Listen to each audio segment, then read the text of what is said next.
This is the Kitchen Sink WP Podcast, episode 311. I program my home computer. We have a server crash, 404 error, page not found, links aren't working, system is crashing, system is crashing, system is crashing. Your old HTML website, barely alive. We have the technology. We have WordPress. A new website, better than it was before. Better, stronger, faster.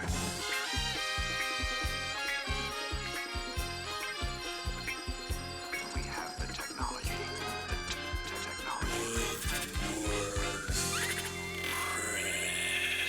Why, hello everybody, this is Adam Silver, the host of the Kitchen Sink WP podcast. Thanks for being here. Let's get started. All right, upcoming events. We have two WordCamps coming up. WordCamp Chiclana, February 14th, 15th, and 16th. That is in Spain.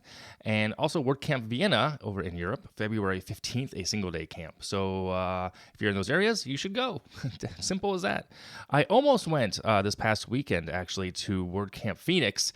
I checked it out, checked out the flights, the availability, my schedule. I was so close, but I didn't go, and I'm bummed. I really am. I just a little FOMO there, to tell you the truth. Of those who listen to the show, those who know me, I do enjoy a good WordCamp, and Phoenix is a great community, so I'm bummed I missed it. So the FOMO is real, people. All right, moving on. Segment 1 in the news. One thing to talk about here, native lazy loading support coming to WordPress. That's right. So the concept of lazy loading allows a web page to render without loading certain resources until they're needed. It's kind of dynamic versus static. Things kind of get generated. This leads to a faster page load and saves data. There's a post over on make.wordpress.org that was written by Felix Arntz. He's a contributor to the project. And they're looking at maybe adding this to core. Well, it's coming to core. So what's the time frame? I believe it's going to be 5.4, if I'm not mistaken. Anyway, I'll link to the show notes. Pretty interesting. They're looking for it to be tested. There's plugins being developed over on GitHub. And like I said, I'll link to this in the show notes.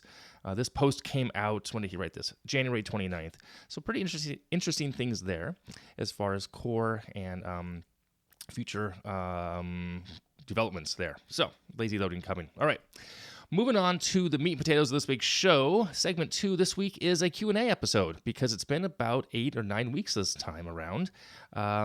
So questions and answers. So questions by you, the listener, or people from Meetup. This time they're all questions by listeners and emailed in, and then from a local Meetup, since we haven't had any in a while. Anyway, so let's start with this first one. This is sent in by Guy, actually. Hey, Adam, I was wondering what the monthly costs of your WordPress ecosystem is, aka the cost of doing business.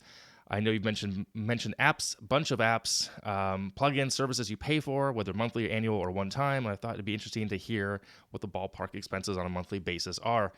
Your answers for Kitchen Sink WP or Concierge or both could help others plan and forecast their expenses and provide a concrete number of sales revenue they need to hit to cover costs. Okay, so, well, Guy, great question. And I did go through my expenses last year. Towards, I guess it was like second half of the year, Sarah Dunn shared her breakout of her monthly subscriptions and whatnot. So I did the same thing. I was curious what were mine, because it's so easy to sign up for something and then just give that yearly or monthly or that payment and not really track it. So until the end of the year for taxes and just write stuff off, etc. So my cost of doing business is really low, luckily, because I work from home, so I have no rent there. Well, I have rent, but I don't have a separate expense. The co-working space I go to often, about once a week, is also free. It's run by an endowment to a foundation, so the open space is free, and then they hope that you're going to grow and then rent an office, etc. So I don't pay for that. I do go to coffee shops and I eat out. Well, I'll get some coffee and whatnot. So all that said, I did a little digging. I mean, I have this other number for you as far as software and tools, and I'll go through that right now for you. So I pay for a CRM. I pay for email providers, both MailChimp and Aweber. My CRM is Pipedrive. I pay for Help Scout, FreshBooks, Focus at Will, Nifty Quoter, and domain renewals all through Hover. So all that equals just over $1,500 for the year. Some of those are monthly, some of those are annual, but it's about $1,500 a year. I'm going to round it. Actually, I'll round it up to $1,600. So we'll say $1,600 since it's over the $1,550 mark. So I'll just round it up to the $1,600. Coffee shops, me eating out under a business account, maybe $25 to $30 a month. Even if I round up to $50 a month, okay. I'm lucky. So here's the thing that I save a lot of money on. I don't pay for hosting. I'm very fortunate that I've been doing this a long time. I get a lot of free hosting. So if I had to pay for hosting, it would be at least another, $250 to $500 a year on that, depending on the kind of hosting plan I would go for, because I also resell some hosting, or I might host some of my clients' maintenance under the maintenance packages. So there's that. So I do save a chunk of money there. And I don't pay for any graphic creation software like Photoshop. I'm lucky again that I have an old license. I'm running Photoshop. What am I running actually? Whoops. Sorry about that, boys. Photoshop. I'm running CS6.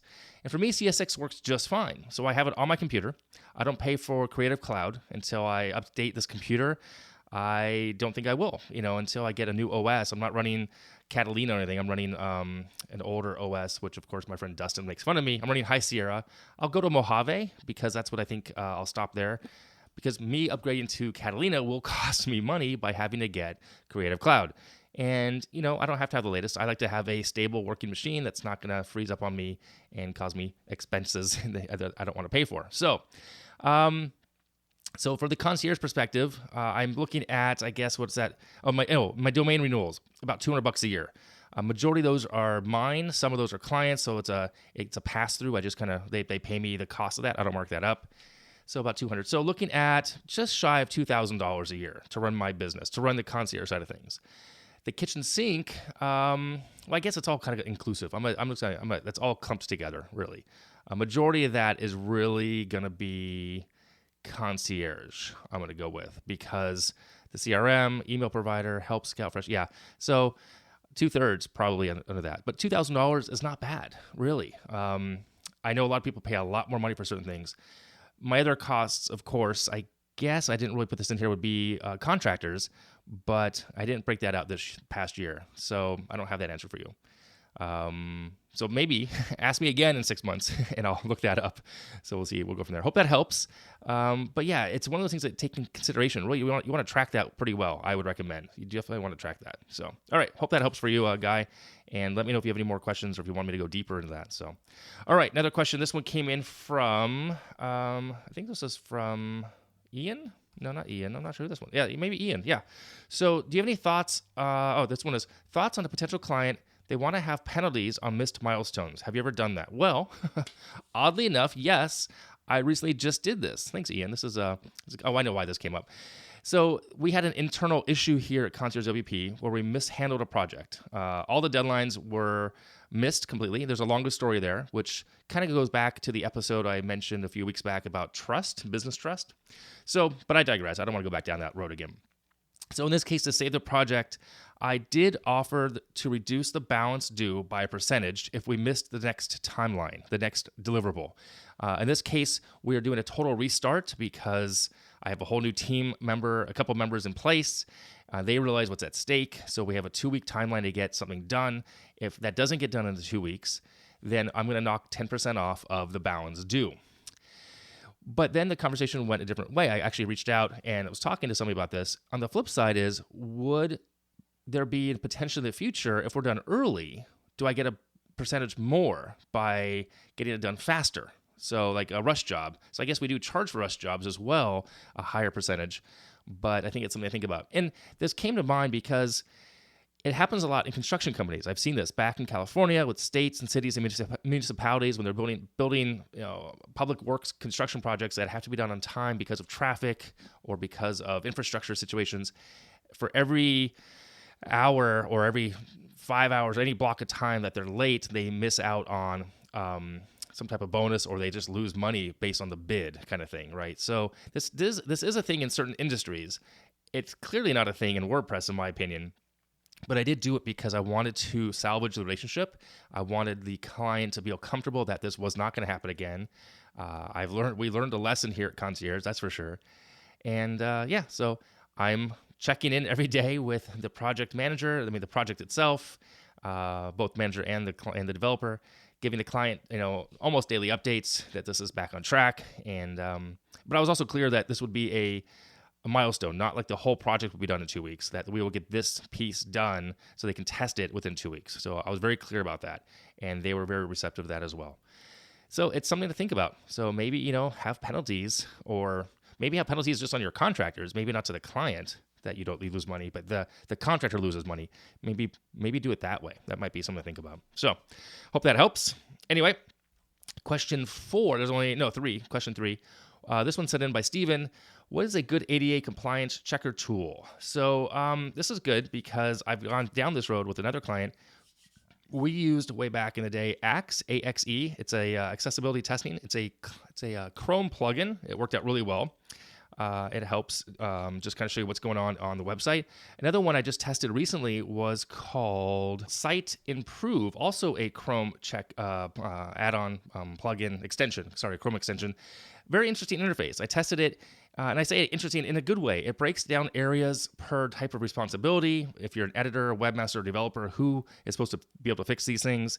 It reports things based on issues, adaptability, distinguishable, navigations, input assistance, compatibility. It showed right off the bat some, because I ran it against KitchenSink, it showed some color discrepancies for contrast levels. And I definitely noticed that. Vision, to me, is becoming a big thing. I mean, I need new glasses, but the accessibility with vision is going to be my mantra moving forward. I want clean, accessible visuals. So those are the 2 I recommend. Check out Axe, check out Site Improve.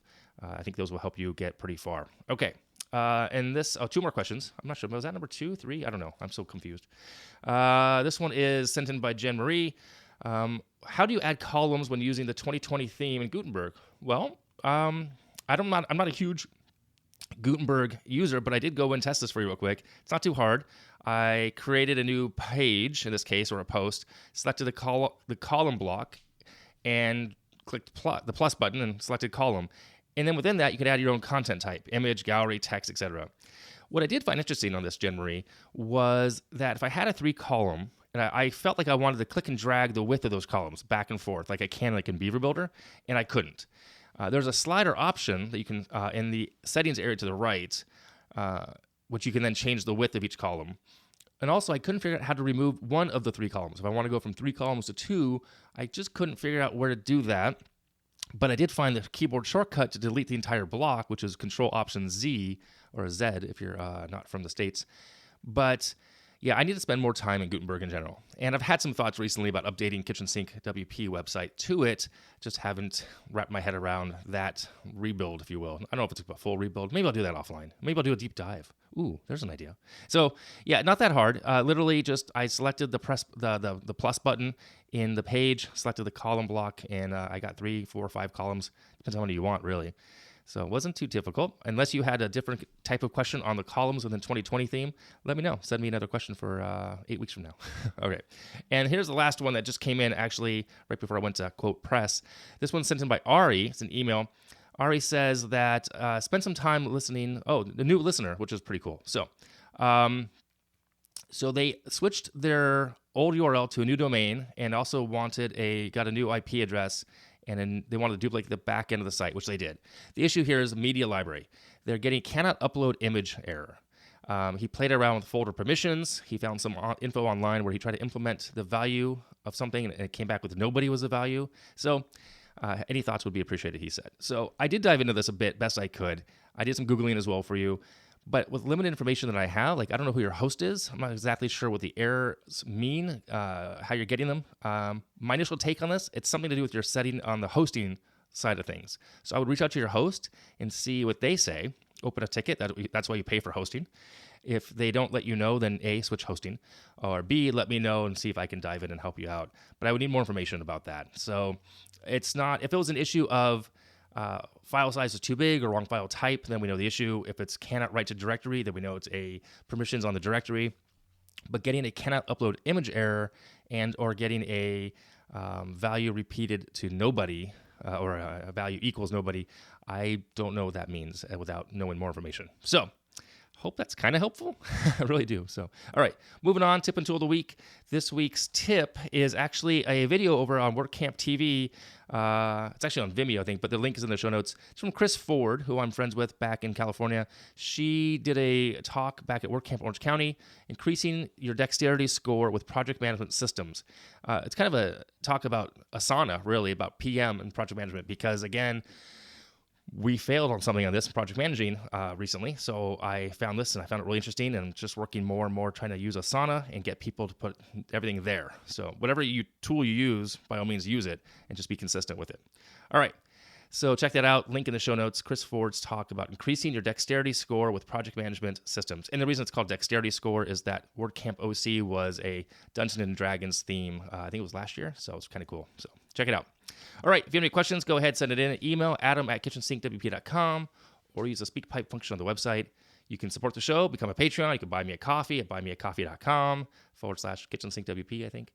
You could sponsor the show. You can do that from a form on the website. Now, go out and do some awesome things with WordPress. We'll see you next week. Bye-bye.